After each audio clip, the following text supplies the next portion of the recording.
Kardiovaskuler adalah istilah yang digunakan untuk mendeskripsikan sistem jantung dan pembuluh darah di dalam tubuh. Sistem ini berperan penting dalam mengalirkan darah ke seluruh tubuh, sehingga setiap organ bisa bekerja secara optimal. Kardiovaskuler terdiri dari jantung dan seluruh pembuluh darah di tubuh. Sistem ini secara bersama-sama mengedarkan oksigen, nutrisi, serta hormon ke seluruh jaringan tubuh. Selain itu, kardiovaskuler juga berfungsi membawa limbah sisa metabolisme seperti karbon dioksida untuk dikeluarkan dari tubuh. Banyak orang tidak menyadari bahwa gangguan pada sistem kardiovaskuler sering berkembang perlahan sehingga gejalanya baru muncul ketika kondisinya sudah cukup parah. Dengan memahami cara kerja dan fungsi sistem kardiovaskuler, Anda akan lebih mudah mengenali tanda-tanda gangguan sejak dini dan mengambil langkah pencegahan yang tepat. Sistem kardiovaskuler pada dasarnya bertugas untuk memastikan sirkulasi darah berjalan lancar, sehingga oksigen, zat gizi, dan hormon bisa didistribusikan ke seluruh tubuh. Sistem kardiovaskuler terdiri dari jantung dan pembuluh darah yang terhubung ke seluruh tubuh. Jantung berfungsi sebagai pompa utama yang menjaga darah tetap bergerak dan mengalir melalui pembuluh darah. Setiap detakan jantung membantu mengedarkan darah ke organ dan jaringan tubuh. Pembuluh darah terbagi menjadi 3 jenis utama, yaitu arteri, vena, dan kapiler. Arteri membawa darah yang kaya oksigen dari jantung ke seluruh tubuh, sedangkan vena mengembalikan darah yang mengandung sisa metabolisme kembali ke jantung.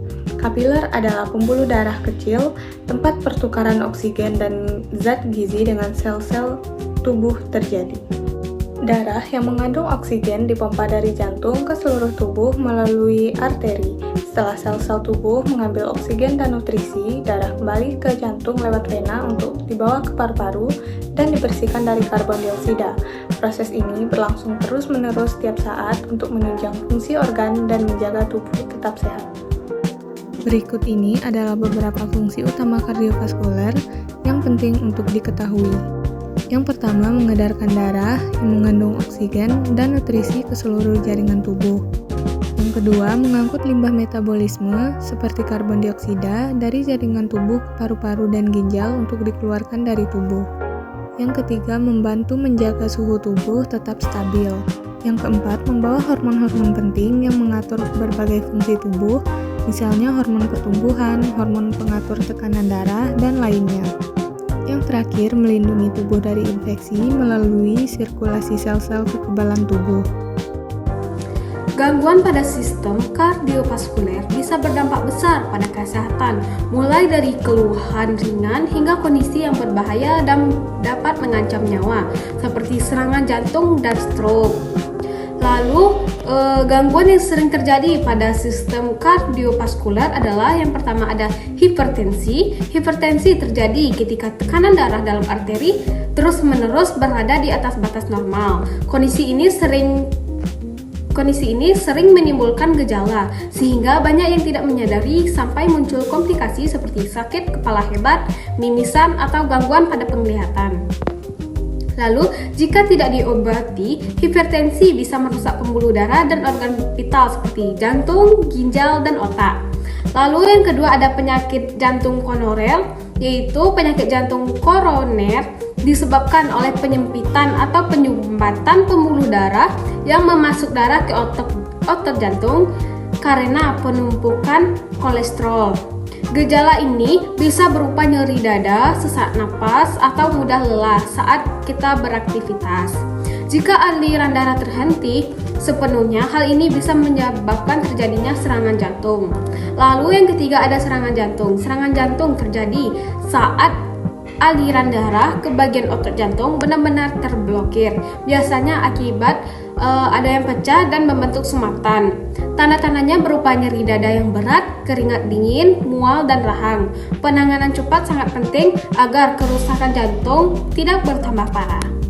Yang keempat, stroke. Gangguan kardiovaskuler yang mungkin terjadi lainnya adalah stroke.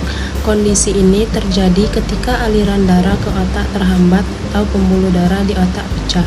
Akibatnya, sel otak tidak mendapat oksigen dan mulai rusak dalam waktu singkat. Gejala utama stroke bisa berupa wajah mencong, bicara peloh, mati rasa, lumpuh mendadak di satu sisi tubuh, atau gangguan penglihatan. Penanganan darurat sangat menentukan pemulihan. Yang kelima, ada gagal jantung. Gagal jantung adalah kondisi ketika jantung tidak mampu memompa darah dengan cukup untuk memenuhi kebutuhan tubuh. Gejala dapat meliputi sesak napas, bengkak di kaki, mudah lelah, dan jantung berdebar. Jika tidak diobati, kondisi ini bisa membuat aktivitas sehari-hari jadi sangat terbatas.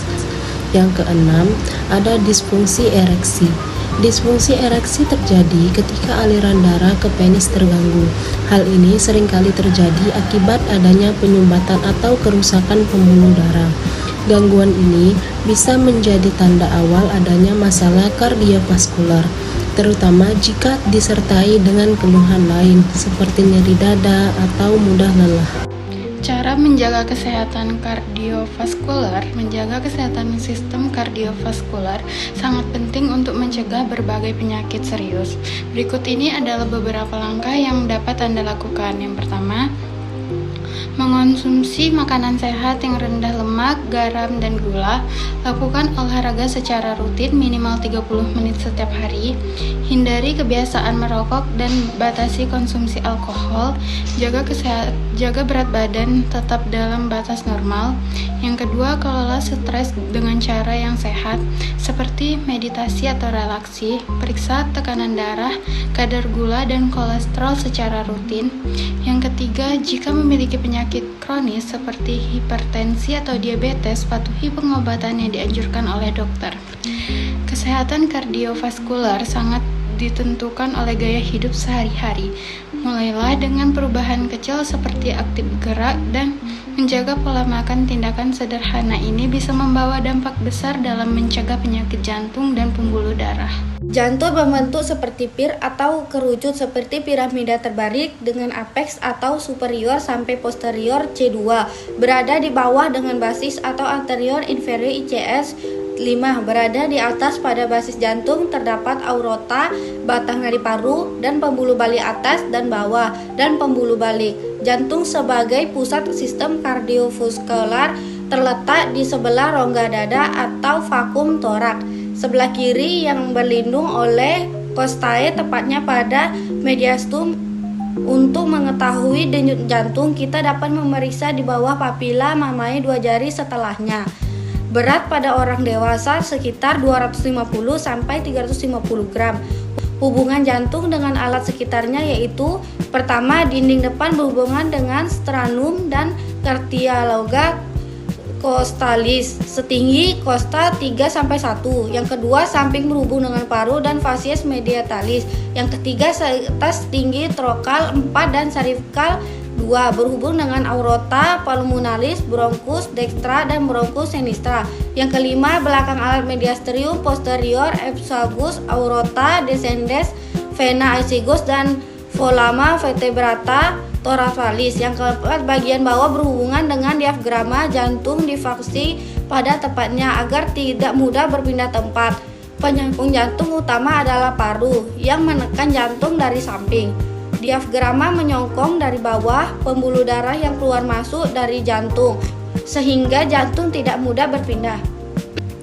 Faktor yang mempengaruhi kedudukan jantung adalah: yang pertama yaitu umur. Pada usia lanjut, alat-alat dan rongga toraks termasuk jantung agak turun ke bawah. Yang kedua yaitu bentuk rongga dada. Perubahan bentuk tora yang menetap atau TBC menahan batas jantung menurun, sehingga pada asma toraks melebar dan membulat. Yang ketiga yaitu letak diafragma. Jika terjadi penekanan diafragma ke atas akan mendorong bagian bawah jantung ke atas. Yang keempat yaitu perubahan posisi tubuh. Proyeksi jantung normal dipengaruhi oleh posisi tubuh. Dengan sistem kardiovaskuler mulai berfungsi pada usia 3 minggu kehamilan. Dalam sistem kardiovaskuler, terdapat pembuluh darah terbesar yang disebut angioblas. Angioblas ini timbul dari mesdoren. Yang kedua yaitu merenkim atau tali pusat, dan dapat juga menimbulkan pembuluh darah dan darah dalam awal perkembangannya, yaitu pada minggu ketiga tabung. Jantung mulai berkembang di splenikus, yaitu antara bagian perikardial dan AC, dan atap kutub uning telur sekunder atau kardiogenik area. Tabung jantung pasangkan membujur endotel berlapis saluran. Tabung-tabung membentuk untuk menjadi jantung primordial. Jantung tubular bergabung dalam pembuluh darah di dalam embrio yang menghubungkan tangkai karian dan Yolk membentuk sistem kardiovaskuler purba pada janin. Proses peredaran darah mulai plasenta. Otot jantung terdiri atas 3 lapisan, yaitu A. Luar atau pericardium, berfungsi sebagai pelindung jantung atau merupakan kantong pembungkus jantung yang terletak di mediastinum minus dan di belakang korpus sterni dan rawan iga. 2-6 yang terdiri dari 2 lapisan, fibrous dan serosa, yaitu lapisan parietal dan visceral. Di antara 2 lapisan jantung ini terdapat lender sebagai pelican untuk menjaga agar gesekan pericardium tidak mengganggu jantung. B. Tengah atau miokardium, lapisan otot jantung yang menerima darah dari arteria koronaria. Susunan miokardium yaitu otot atria sangat tipis dan kurang teratur, disusun oleh 2 lapisan dalam mencakup serabut-serabut berbentuk lingkaran, dan lapisan luar mencakup kedua atria. 2. Otot ventrikuler membentuk bilik jantung dimulai dari cincin anterioventricul sampai ke apeks jantung. 3. Otot atrioventrikuler, dinding pemisah antara serambi dan bilik, atrium dan ventricle. A. Dalam atau endokardium, dinding dalam atrium yang diliputi oleh membran yang menggilat yang terdiri dari jaringan endotel atau selaput lendir endokarium kecuali auricula dan bagian depan sinus vena cava. Pembuluh darah adalah prasarana jalan bagi aliran darah ke seluruh tubuh. Aliran darah dalam tubuh terdiri dari aliran darah koroner, aliran darah portal, aliran darah pulmonal, dan aliran darah sistemik. Sistem pembuluhan limfe. Sistem pembuluh limfe merupakan suatu jalan tambahan tempat cairan dapat mengalir dari ruang interstisial ke dalam darah. Pembuluh limfa dapat mengangkut protein dan zat partikel besar keluar ruangan jaringan yang tidak dikeluarkan dengan absurd secara langsung ke dalam kapiler darah. Sistem pembuluh limfe terdiri dari yang pertama ada ductus lymphaticus dextra, ductus lymphaticus jugularis dextra, subclavia, dan bronchomedialis, masing-masing mengalirkan cairan limfa sisi kepala dan leher. Yang kedua, ductus lymphaticus sinistra, mulai terlihat dalam abdomen sebagai kantong limfe yang memanjang.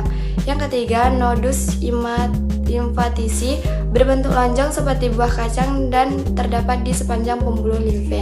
Yang keempat, kapiler limfa, sedikit cairan yang kembali ke sirkulasi melalui pembuluh limfe terletak di sebelah kiri abdomen di daerah hipogastrium kiri bawah dan pada iga ke-9, 10, dan 11 berdekatan dengan fundus abdomen dan permukaannya menyentuh diafragma.